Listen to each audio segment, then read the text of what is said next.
The twin suns zipped low over the shining towers of Zytheria, covering the alien capital in a warm golden glow. The city sparkled with crystal spires and floating platforms.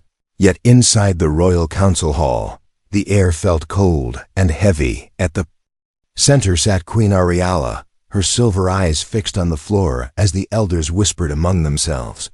For many years, she had faced the same cruel reality. Her body rejected every mate from her own species. No matter how strong, smart, or noble they were, the ancient genetic bond would break, leaving her people without hope of an heir. The Queen's world was not like Earth. Here, the royal bloodline was not just tradition, it was the lifeline of their people's survival. The ruler's offspring carried the prime gene, a rare code that strengthened their species against disease and cosmic radiation. Without it, future generations would weaken, and their once powerful empire would fade into dust. Every alien male who tried to bond with her had failed the compatibility trials. Her body would reject their life essence within hours, leaving both in pain and disgrace. The elder high speaker rose slowly, his deep voice echoing through the chamber. "My queen, the council has no more candidates from our kind," he said, each word heavy with defeat. A silence fell so deep that the faint hum of the palace shields could be heard. Queen Ariala lifted her head, her expression calm but her heart pounding. "Then our dynasty ends here," she replied, though her voice trembled beneath her regal tone. But then another voice broke the stillness. "There is one more possibility," spoke Elder Vorath, his eyes glinting with something between fear and hope. The other council members turned sharply toward him. "What are you suggesting?" the high speaker demanded. Vorath took a slow breath. Human." Gasps rippled through the room like a wave. Humans were rare in this part of the galaxy, seen as physically weaker and less advanced than most species. Their homeworld, Earth, was far from the heart of interstellar politics. No human had ever taken part in royal trials. It was unthinkable. But humans were unpredictable, adaptable, and in some strange cases, their genetic code had done the impossible. Some whispered they carried dormant traits from an ancient galactic ancestor, others dismissed it as myth. Queen Ariala's gaze hardened.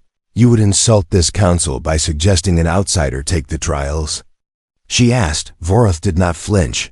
"I would save our people by any means necessary, even if it breaks tradition." The chamber erupted in voices, some shouting in anger, others speaking urgently in favor. The queen sat silently, weighing the idea. Tradition was the foundation of their culture, but so was survival. And survival had a way of crushing pride. Far away, on a remote mining colony in the Halcor Belt, Ethan Cole was knee-deep in engine grease. He worked alone in a dusty repair hangar, fixing a damaged plasma drill. Life here was quiet, predictable, and painfully ordinary. He had no idea that his quiet days were about to end. The sound of engines thundered outside, growing louder until the shadows of a massive ship covered the hangar doors. Ethan stepped outside, shielding his eyes against the glare of the suns. Before he could ask who they were, a squad of alien guards in black armor surrounded him. Their weapons glowed faintly with blue energy. "You will come with us," their leader said, his voice cold and mechanical. Ethan froze. Do I get to ask why?" No answer came, only the sharp click of restraints around his wrists. The ship that carried him cut through the stars at impossible speeds. Ethan stared out the viewing window at the endless black of space. His mind swirled with fear and confusion. Every time he asked questions, the guards stayed silent. All he knew was that they were heading toward the glittering jewel of a planet that hung ahead, Zytheria. In the royal palace, Queen Ariala stood in her private chamber, staring out at the city lights. Her thoughts were a storm. Could this human truly be different? Could his alien blood succeed where all others had failed? It was madness, yet madness might be their only chance. Behind her, the high speaker entered quietly. "The human will arrive within the next cycle," he said. Ariella did not turn to face him. "Prepare the trials," she ordered, her voice steady, but inside her heart whispered a truth she would not dare admit. She was afraid that this gamble could end in disaster or worse. In hope that might be shattered. As the human ship descended into Zatheria's royal dock, the city's eyes turned toward it, some with curiosity, many with hatred. For them, the human was not a savior, he was an insult to their pride. Ethan Cole had no idea that his arrival had already divided a kingdom, and somewhere deep within the palace, a queen waited to see if fate had finally sent her the answer, or the final blow. The morning sky above Zatheria burned in shades of violet and gold as the royal palace prepared for the trials. Ethan Cole stood in a chamber of smooth silver walls, his wrists now free but his nerves anything but calm. Alien attendants moved around him with sharp precision, scanning his body with strange devices. Each scan left a faint shimmer in the air. Like ripples in water, he wanted to speak, to demand answers. But every time he opened his mouth, a stern guard's gaze shut him down. When the door finally opened, Queen Ariella stepped inside, her presence both graceful and intimidating. Her eyes studied him as if weighing every part of his being. "You are far from your home, human," she said softly, her voice carrying both authority and curiosity. Ethan's throat felt dry. "Yeah, I figured that out when I woke up on an alien ship," he replied. The queen tilted her head, not used to such casual defiance. "You will take our compatibility trials," she declared. "Fail, and you will be sent back. Alive, if possible." Ethan swallowed hard. The "if possible" was not lost on him. The first trial was a test of endurance. He was led to an open arena where the ground shifted and twisted like living metal. A glowing track formed beneath his feet, stretching into a maze of moving platforms and narrow bridges. Alien males, taller, faster, and trained for this since birth, stood beside him, glaring with contempt. One of them, a muscular warrior with pale green skin, leaned close and sneered. "Go back to your dirt planet, human." Ethan ignored him, keeping his focus forward. When the horn sounded, they launched into the course. The alien warriors leapt effortlessly across wide gaps, their bodies built for the shifting terrain. Ethan stumbled at first, but years of hard labor in the mines had given him surprising strength. He used quick thinking instead of brute force, timing his jumps and finding alternate paths when the platforms moved, one by one. Alien competitors slipped or miscalculated, falling into safety nets below. By the end, only Ethan and the green-skinned warrior remained. The final jump stretched farther than seemed possible. The alien soared across with ease. Ethan took a deep breath, ran as fast as he could, and hurled himself forward. His fingers caught the edge by inches, muscles burning as he pulled himself up. Gasps filled the arena. In the observation balcony, Queen Ariella's eyes narrowed in interest. The human was not the fastest, but his persistence was something she had never seen in her own kind. Elder Vorath allowed himself the faintest smile.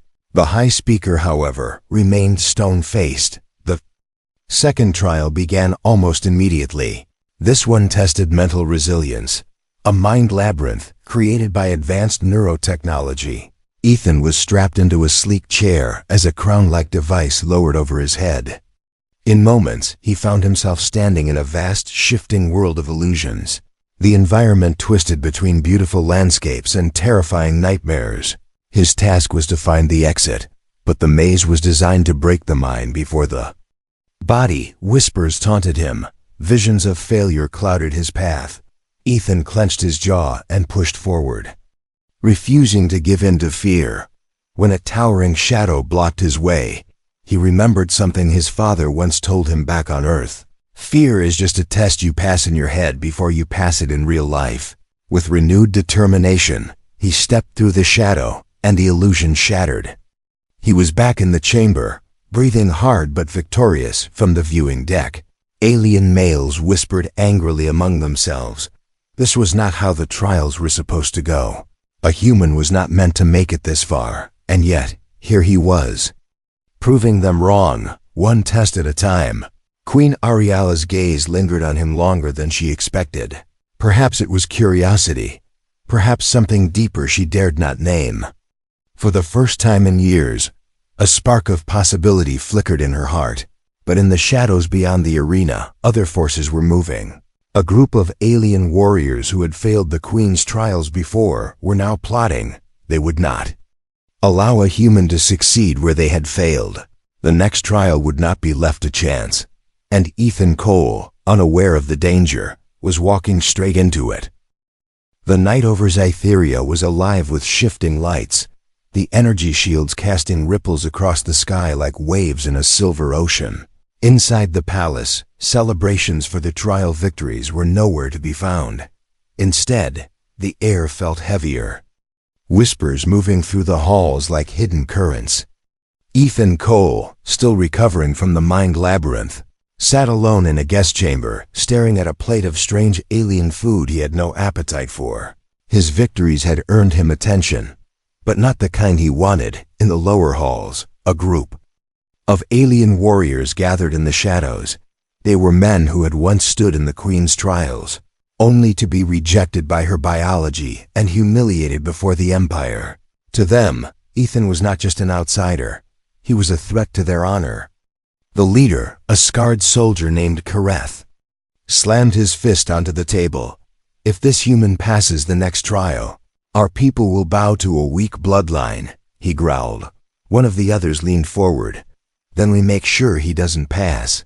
Plans were made, silent and sharp. Meanwhile, in the council chamber, Queen Ariala faced her own battle. The High Speaker had summoned her alone. This experiment has gone far enough, he warned. Your people question your judgment. Ariala stood tall, her voice cold. My people question because they fear change. The High Speaker stepped closer, lowering his tone. And fear can become rebellion. She dismissed him, but his words lingered in her mind like a shadow she could not shake. Ethan's next trial was announced at dawn, the test of unity. It was designed to measure trust between the Queen and her potential mate. The task was simple in description, yet deadly in practice. The two would be bound together by a magnetic tether and dropped into the shifting caverns beneath the palace. Only by working as one could they escape before the tunnels collapsed. As they prepared, Ethan noticed the Queen was quieter than before. You don't have to like me, he said with a faint grin. But if we're tied together, we should. At least not try to kill each other. For the briefest moment, he thought he saw the corner of her lips twitch. Agreed, she said, though her tone was unreadable.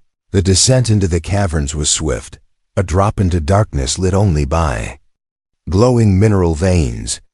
The air was damp, the walls alive with faint tremors. Almost immediately, they found the first obstacle, a narrow bridge over a pit of steaming liquid. The tether forced them to match steps. One wrong move and they'd both fall. Ethan moved carefully, guiding her weight, and to his surprise, she allowed him to lead. For a moment, it felt like they were in sync. But far above, Kareth and his allies had reached the control station for the trial. With a few silent commands, they began altering the cavern's pathways. Walls shifted, floors dropped, and the difficulty doubled in seconds. Below, Ariala realized something was wrong. These changes are not part of the trial, she said sharply. Ethan didn't argue. Then we adapt. The floor beneath them cracked, sending them sliding into a narrow shaft. They landed hard, but alive, only to find the path ahead blocked by a collapsing wall. Without thinking, Ethan braced himself against the falling debris, holding it long enough for her to slip through. She turned back, surprised by his strength. He followed seconds before the wall sealed behind them. Their escape route gone. In the control room, Kareth snarled. This should have crushed him, he hissed. But the image on the screen showed the human still moving forward, side by side with the Queen. The sabotage had not stopped him. It had only pushed him to fight harder. By the time they reached the cavern's final exit, their clothes were torn, their breathing heavy. The queen looked at Ethan with a new unspoken acknowledgement. Perhaps he was not as weak as she had believed, but the danger was far from over. In the shadows of the palace, Kareth prepared his next move, one that would not just threaten the trials, but both their lives. The dawn over Zytheria came with a soft mist that curled around the crystal towers like silver smoke. Ethan stood on the balcony of his chamber, looking out at the alien city that was both breathtaking and unwelcoming. The trials had pushed him to his limits, but something else lingered in his mind. The way the queen had looked at him in the caverns. It was not warmth, not yet, but it was no longer the cold distance from before. Somewhere between danger and survival, a silent understanding had begun to grow. In the royal garden, Queen Ariala walked alone among glowing flowers that pulsed with gentle light. Her thoughts drifted back to the human's hands holding the collapsing wall, to the strain in his eyes and the refusal to let her fall. For years, she had seen only arrogance and desperation from suitors. Ethan's defiance was different, not to prove his strength to her, but to survive with her. It unsettled her more than she cared to admit. The next trial was called the Trial of the Heart. Its name sounded ceremonial, but in truth, it was a brutal test of trust and instinct. The challenge required them to cross the sky rift, a suspended path of floating platforms shifting high above the capital. One wrong step would send them falling into the clouds below, and they would be blindfolded. Only their voices could guide each other. When the trial began, the alien crowd filled the plaza below, their voices a mixture of cheers and curses. Ethan stood blindfolded, his heartbeat matching the rush of wind around him. "Step forward." Ariala's voice came, calm but tense. He obeyed, feeling the platform sway under his boots. "Left," she instructed, and he shifted carefully, trusting the sound of her voice. In the other half of the course, she now wore the blindfold. It was his turn to lead. "Right, slow," he called out, his voice firm. The platform beneath her trembled, but she kept moving. The crowd gasped as a gust of wind nearly threw her off balance. Ethan's voice cut through the noise. "I've got you. Keep going." And she did, step by step, high above. Kareth watched from a hidden vantage point. His sabotage this time was simple. A single weakened platform on the queen's path. If she stepped on it, it would break free, sending her into the abyss. But as they neared it, Ethan's instincts screamed that something was wrong. He had worked construction in dangerous conditions back on Earth, and he recognized the subtle creak of a structure ready to give way. "Stop," he said suddenly. The queen froze. "Why?" "Step 2 to the right, then forward," he instructed. She followed without question, bypassing the weakened platform entirely. Kareth's jaw clenched in rage. They reached the final platform together, removing their blindfolds to see the crowd standing in stunned silence. Some cheered, others looked away. But no one could deny what they had just witnessed. Trust between a queen and a human. Ariala met Ethan's gaze, her voice low so only he could hear. "You saved me." He shrugged slightly. "That's kind of my thing. For the first time." A faint smile touched her lips. But the bond they had begun to form was now dangerous, not just to tradition, but to those who feared what it could mean for the future. And as the sun set over the city, a shadow moved in the palace corridors. Kareth's plan was no longer just sabotage, it was assassination. The palace of Zytheria glowed under the twin moons, its crystal walls catching the light like frozen fire. But inside, the air was restless, heavy with unspoken tensions. Ethan had been given quarters closer to the queen's chambers, a sign of trust, yet also a warning. He was always being watched. Every servant's glance, every guard's stare carried the same message. "You don't belong here." In the lower levels of the palace, Kareth met with his loyalists. The failure of his last sabotage had only fueled his fury. "This ends now," he hissed, his clawed fingers scraping against the table. The plan was simple, brutal, and final. During the next trial, Ethan would never return, and if the queen tried to save him, she would fall as well. The next morning, Ethan was summoned to the trial hall. This test was called the Circle of Blades. It was a combat arena designed to push a contender to their physical breaking point, but this time, Ethan would not face holograms or simulations. Real weapons, real enemies, and no safety systems. The rules were clear. Survive for 10 minutes. It sounded simple, but the moment the gates opened, he knew it was anything but. 5 alien warriors stepped out, each one faster, stronger, and deadlier than any opponent he'd faced before. Among them was Kareth himself, his eyes burning with hate. The crowd roared, but Ethan noticed something strange. The queen was not in the royal balcony. She was standing at the edge of the arena floor, her gaze locked on him for a brief second. That gave him strength. The battle began with a blur of motion. Ethan ducked under the first swing, the hum of the blade passing inches from his head. He countered with a quick strike from a staff he'd been given, knocking an opponent back, but Kareth was already behind him. The alien strike came with lethal precision, and Ethan barely blocked it.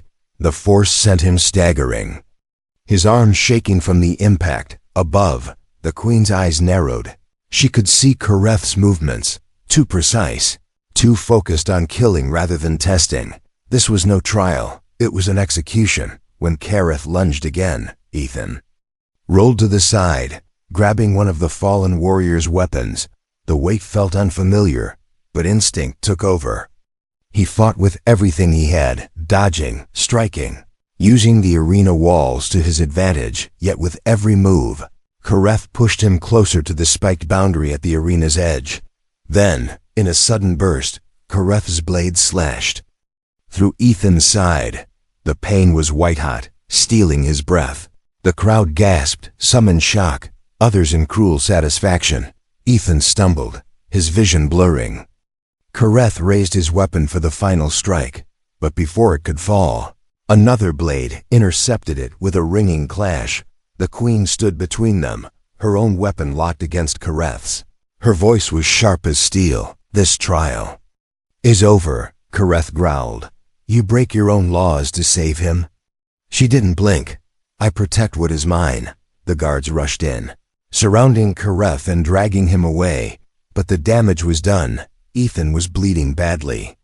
As the queen knelt beside him, her voice softened. "Stay awake, human." His lips curved into the faintest smirk. "Wasn't planning to nap." And then the world faded to black. The palace infirmary was quiet except for the soft hum of healing machines. Ethan lay on a crystalline bed, the faint glow of alien medical fields weaving over his wound. Every breath felt heavy, but he was alive, and that alone was enough to irritate the people who had wanted him gone. Queen Ariala stood at the edge of the room, her posture rigid, her gaze fixed on him. She had faced assassination plots, council betrayals, and endless political games in her life, but never had she risked the throne for someone she had known. For so short a time, the High Speaker entered, his face a mask of controlled anger. "You have broken the oldest law of our trials," he said, his voice low but sharp. Ariala turned slowly. "I have preserved the integrity of the trials." "You intervened," he countered. "You protected him when tradition demands nature. Take its course." The council meeting that followed was brutal. Elders accused her of weakening the empire, of letting personal feelings cloud judgment. Some even whispered that she had already chosen the human as her mate. Ariala listened to every word without flinching. When the room fell silent, she spoke. "Our laws are meant to protect the strength of our people," she said, "and in every trial, the human has shown strength no other contender has." Her voice cut through the chamber like a blade. "I will not dismiss him because he was born under another sun." The High Speaker's eyes narrowed. "If you continue down this path, the decision will be yours alone," he warned. "No council support, no political shield." She met his gaze without fear. "Then I decide alone." Ethan awoke later that night to find the queen still in his room. "You stayed," he said, his voice rough. She nodded. "You are not safe here." But the next trial is the last. He managed a faint smile. And I'm guessing it's the hardest one. It is, she admitted, her eyes softening for her. Just a moment. The trial of the blood, she explained what it meant. A direct genetic fusion. A binding of life essence between two beings. It was dangerous even for compatible mates. For those incompatible, it meant certain death. The test was simple in structure, but absolute in consequence pass, and he would be bonded to her for life. Securing the future of her people, fail, and his heart would stop within moments. Sounds like a win or die kind of deal, he said quietly. Her eyes held his. It is more than that. Human. It is the point of no return. By dawn. The entire city knew of the Queen's choice. Crowds gathered outside the palace, some chanting for tradition, others calling for change. Inside, preparations for the final trial began. But in the shadows of the council chamber, old enemies whispered, if the human passed, everything would change, and not everyone wanted to see a new future rise. The Hall of the Ancients was silent, its towering crystal pillars glowing with a soft inner light. In the center stood the bonding dais, an ancient platform etched with golden patterns that pulsed like a heartbeat. Ethan Cole stepped forward, his hands steady but his mind racing. Across from him, Queen Ariella moved with the grace of a ruler who understood the weight of the moment. Above them, the balconies overflowed with alien citizens, council members, and warriors. Every eye watched. In silence, some with hope, others with hate, the high speaker's voice rang out, deep and ceremonial. By law and tradition, the trial of the blood shall commence. From the dais, two slender devices rose, each holding a shimmering needle of light. They were the conduits that would merge their life essences. Once begun, the process could not be stopped. Ethan stepped to his side of the platform, feeling the faint vibration beneath his boots. Ariella mirrored him, her silver eyes never leaving his. You can still walk away, she said softly. He gave a faint smile. Not really my style. The devices activated with a low hum. A thread of light leapt between them, weaving around their wrists. The connection hit like a wave, heat, pressure, and a rush of images that weren't his own. He saw flashes of her life, the loneliness of the throne, the crushing duty, the endless failures of the trials before him. And she felt the dust and grit of the mines, the stubbornness to survive every bad hand life had dealt him. Pain followed, sharp and blinding. The dais pulsed faster, reading their genetic codes. For most, this was where rejection began, the body shutting down, the bond breaking. But instead, something unexpected happened. The pulse stabilized. The pain faded into a strange, powerful warmth. The golden patterns under their feet flared bright. Gasps erupted from the crowd. Elder Vorath leaned forward, his voice almost disbelieving. The bond. It holds. The high speaker's eyes widened. The readings showed something beyond compatibility.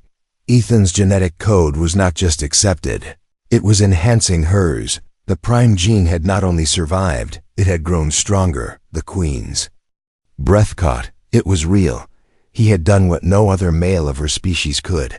Ethan looked at her, sweat on his brow but a grin tugging at his lips. So, did I pass? Her voice was steady, but her eyes betrayed a rare softness. You passed. The dais powered down, the bond now sealed. The crowd erupted, some in cheers, others in rage, but no one could deny the truth. The future of Zytheria had just changed. Forever, outside, banners of the royal crest began to fly. Inside, the Queen and her new bonded mate stood side by side. The political battles were far from over. Enemies still lingered in the shadows, but for the first time in years, Queen Ariella felt something she had nearly forgotten, hope. And somewhere deep inside her, the new bond carried a silent promise that the human who defied the odds would not just be her mate, but the beginning of a new era.